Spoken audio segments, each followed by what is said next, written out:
भूल करके भी किसी सुखद या दुखद परिस्थिति में हमारे आश्रय पर विक्षेप नहीं होना चाहिए।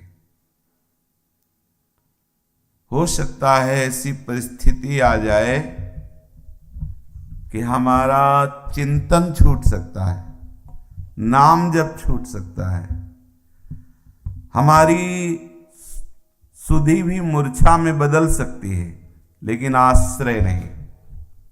इस बात पर ध्यान दीजिए। आश्रय बहुत बड़ी वस्तु, बहुत बड़ी बात है। जितने भी साधन हैं वो सब करण से होते हैं, आश्रय स्वयं से हो रहा है। इसलिए यदि अंतःकरण विक्षेप को प्राप्त हो, इंद्रियां बहिर्मुख हो, बिल्कुल भजन ना बन रहा हो, उस समय भी हम अपने आश्रय में रहें। ध्यान रखना, अपने कौन है? श्यामा श्याम, प्रिया प्रीतम, युगल सरकार। जब हमसे कोई भी साधन नहीं बन रहा तो एक आंतरिक सूक्ष्म भरोसा इनके चरणों का, यही हमें श्री चरणों तक पहुंचाएगा। समझ रहे? जब हम किसी भी तरह से अध्यात्म से विलग हो, बिल्कुल हमारी बहिर्मुख स्थिति हो, बिल्कुल प्रमाद स्थिति छा गई हो, तो उस समय भी हमें देखना है कि ये सब अंतःकरण में है, लेकिन हमारा आश्रय तो श्यामा श्याम है। ये अंदर की बात है, बहिर्मुख बाहरी साधक नहीं जान पाएंगे। जो हम बात कह रहे हैं उसे बहुत सूक्ष्मता से समझना, क्योंकि ये कर्तृत्वाभिमान ऐसा ठस के बैठ गया है कि ये बात हमारी समझ में नहीं आ रही। कई प्रश्न ऐसे आते हैं कि आप कहते हैं कि भजन करवाया जा रहा है, मैं भजन नहीं कर रहा हूं, ये क्या है? ऐसे प्रश्न आते हैं। अंतःकरण में स्थित है, अंतःकरण के अहम धर्म को अपना स्वरूप माने हुए हैं। मैं करता हूं, मैं भोगता हूं, मूढ़ता हटी नहीं, तो ये दिव्य बात कैसे समझ में आवे? जब तक कर्ता भाव है, भोक्ता भाव है, तब तक कोई अपने को भले विद्वान कहे, ज्ञानी कहे, भगत कहे, पर अभी वो मूढ़ता से युक्त है। अहंकार विमूढ़ात्मा कर्ता हमिति मन्यते। ये विमूढ़ता चली जाए तो आपको सच्ची कहते हैं, भजन करना नहीं होता, भजन होता है। स्वाभाविक एक एक वृत्ति से भजन होता है। कैसे होता है? जैसे कामी पुरुष कामिनी का भजन करता नहीं है, होता है। जैसे लोभी पुरुष धन का भजन करता नहीं, चिंतन करता नहीं, स्वाभाविक होता है। गोस्वामी जी ने कहा, कामी नारी प्यारी जिम, लोभी जिम प्रिय दाम, तिम रघुनाथ निरंतर प्रिय लागो मोहि राम। हे प्रभु, मुझे आप ऐसे प्यारे लगे।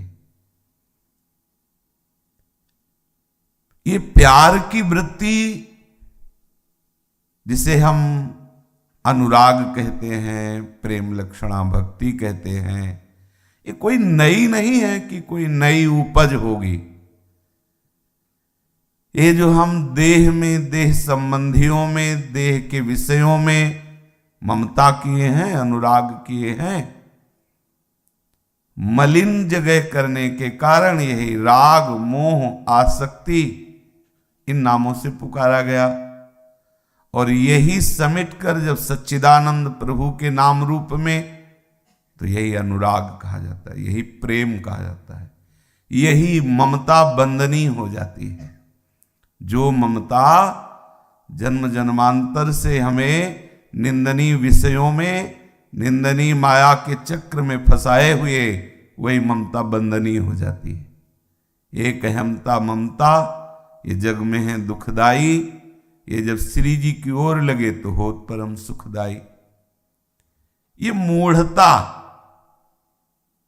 बहुत सूक्ष्मता से बैठी हुई है। अंतःकरण में जो अहम है, मैं है, उसमें बैठी हुई है।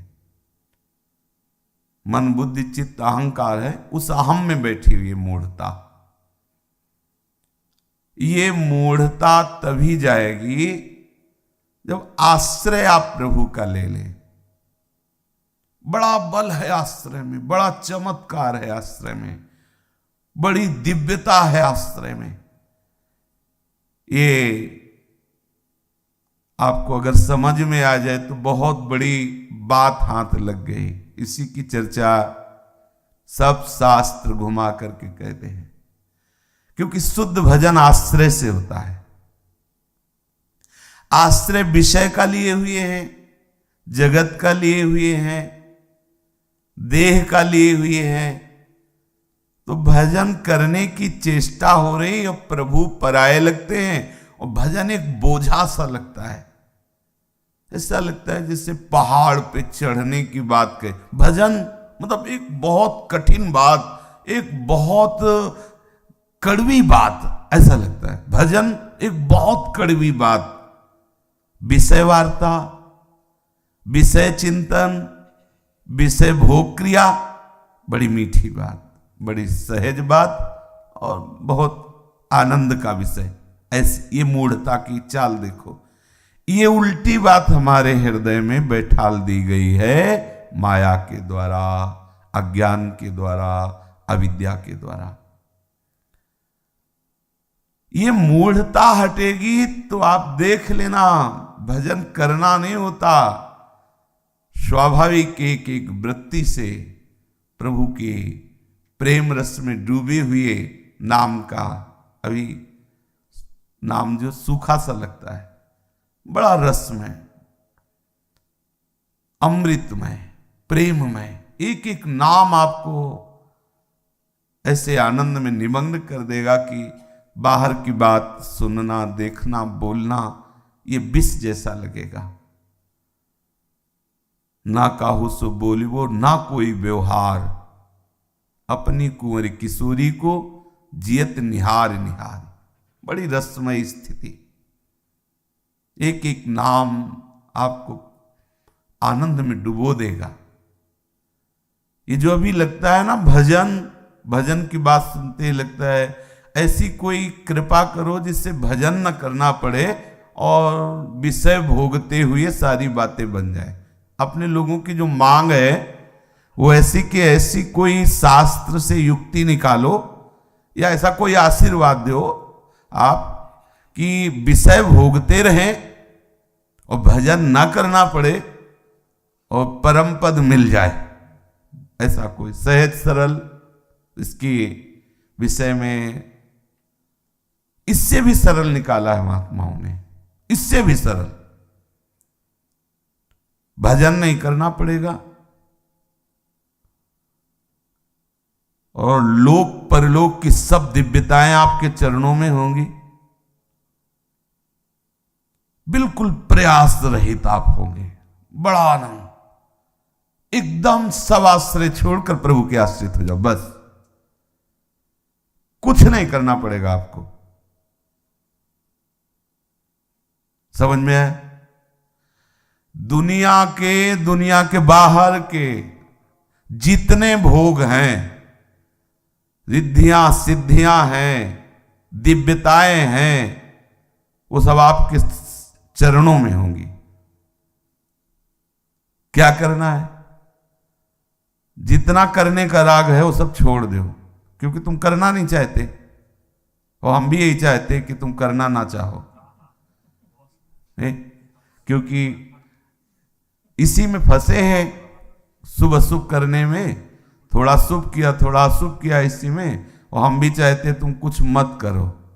बड़े आराम का सौदा है, कुछ नहीं करना, सब हो जाएगा।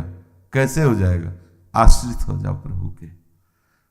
जब आप कहते कैसे आश्रित हो, तो फिर करो, तभी तो बात आ जाती है कि अच्छा करो, क्योंकि आप समझ नहीं पा रहे हो, करो। करते करते ऐसे आ जाओगे, शरणागत हो जाओगे, आश्रित हो जाओगे, तब देखोगे सब हो रहा है। आप भ्रम से अपने को कर्ता मान रहे थे, हो रहा है। अखिल ब्रह्मांडों के स्वामी प्रभु का आश्रय लेते ही अपार शांति, अपार आनंद। ये प्रवचन की बात नहीं कह रहे कि वही रोज प्रवचन में सुनाते हैं। हमारी मांग है शांति, आनंद, कोई भय न हो, परम सुख हो। यही जितनी चेष्टाएं हो रही चराचर जगत में, वो सब इसी के लिए हो रही, शांति के लिए, सुख के लिए, विश्राम के लिए, परमानंद के लिए। किसी क्रिया का परिणाम शांति नहीं है, किसी भोग का परिणाम शांति नहीं है। सही पूछो तो शांति कहीं बाहर से नहीं आती है, कहीं से। बताओ कहां से शांति आती है, हमें बताना। बोले रुपया आ जाए तो बहुत शांति हो जाती है। जिनके पास रुपया है वो शांत है क्या? देख लो कितने अशांत है। 10 कदम चलना है तो अंगरक्षक चाहिए, रात में नींद नहीं आती, औषधि के द्वारा नींद लेते हैं। और जितना रुपया है उससे कई गुना बढ़ने की अशांति उनके हृदय में है। जो है उसकी सुरक्षा की अशांति है। पता नहीं कितनी कितनी अशांतियां हैं। और जगत गुरु भगवान सर्वज्ञ वो कह रहे त्यागात शांति अनंतरम, सब त्याग के बाद ही शांति का अनुभव होता है। अपने लोग कहते तुम्हारी बात गलत है, भोगात शांति अनंतरम, विषयों का संग्रह और भोग करने से ही शांति। बोले अब शांति मिली है। वो मूढ़ता प्रधान जो है, मूढ़ता विपरीत बुद्धि किए हुए है, विपरीत निर्णय किए हुए है।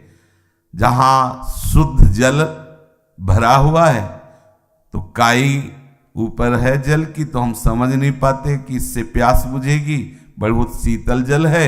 और जहां एक बूंद पानी नहीं, वहां लग रहा है कि प्यास बुझ जाएगी। ये निर्मल जल है, मृगवारी, मृग तृष्णा। बड़ा विचित्र है। मरुभूमि में निर्मल जल की भावना भागता रहता है, जैसे मृग, ऐसी हमारी दुर्दशा है। बिना किए परमानंद की प्राप्ति का उपाय है भगवद आश्रय। बस कई बार आपको बताया, बस समझ में नहीं आ रही बात यही है। समझ में आ जाए तो अभी विश्राम है, अभी निश्चिंतता है, अभी निर्भयता है। अभी 20 साल साधना करने के बाद शांति मिलेगी, विश्राम मिलेगा, होगा कोई सिद्धांत। लेकिन अपने वृंदावन की भूमि से कह रहे हैं कि 20 जन्म में भी विश्राम नहीं मिलेगा। और अभी विश्राम है। अभी ये गोरे सांवले चरणारविंद का दृढ़ता से आश्रय ले लो, भरोसा कर लो, छोड़ दो सारी बातें इनके ऊपर। कह रहे हैं योगक्षेमम वहाम्यहम्।